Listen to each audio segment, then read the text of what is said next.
মুহূর্তে আমি আছি বাগনানের বাঙালপুরে একটি মহিলা বিকাশ কেন্দ্রে, যেটির প্রতিষ্ঠা করেছিলেন মাধুরী ঘোষ।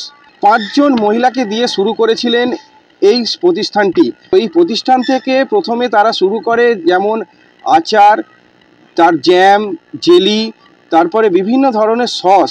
পাশাপাশি একটা জিনিস আমি বলে রাখবো, এই আজ 35 বছরে কিন্তু এখানকার যে মহিলা, সেই মহিলারা কিন্তু প্রায় প্রত্যেকেই কিন্তু স্বনির্ভরশীল হয়ে কাজ করছেন। প্রায় 100-র ওপরে মহিলা কিন্তু আজকে এই মহিলা বিকাশ কেন্দ্রে কিন্তু কাজ করছেন। মোমবাতি তারা এখানে তৈরি করেন মহিলারা, এবং আবির তারা তৈরি করেন।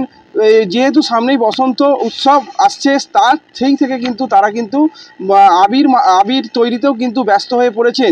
ছেলে মেয়েদের বিয়ে দিয়েছি, বাড়ি করেছি, নিজে কিছু জমাও করেছি। এখানে দলে যুক্ত হওয়ার পরে বা মেম্বার হওয়ার আগে আমাদের যে পজিশনগুলো ছিল, আমরা ঘরের মধ্যেই থাকতাম।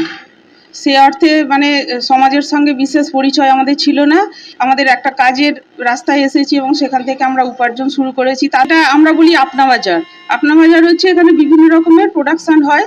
সেটা হচ্ছে বিভিন্ন রকম আচার, জ্যামজেলি থেকে শুরু করে বিভিন্ন রকমের মশলা এবং গার্মেন্টসের জিনিস থাকে, কসমেটিক্সও থাকে। এইগুলো আমরা সদস্যদের মধ্যে ডোর টু ডোর বিক্রি করি।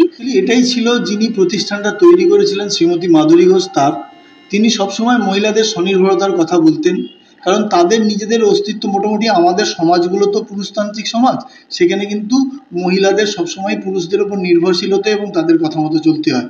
তিনি এর ঘোরতর বিরোধী ছিলেন। সেই কারণে তিনি প্রথমেই যেটা নজর দিতেন শিক্ষার ওপর এবং কর্মসংস্থানের উপর। এই দুটো জিনিস যদি মহিলারা করতে পারে, তাহলেই কিন্তু তারা তাদের নিজেদের উপার্জনের জায়গা তৈরি করতে পারবে। আমার শহর বাগনান থেকে রূপম দাস, কলকাতা টিভি।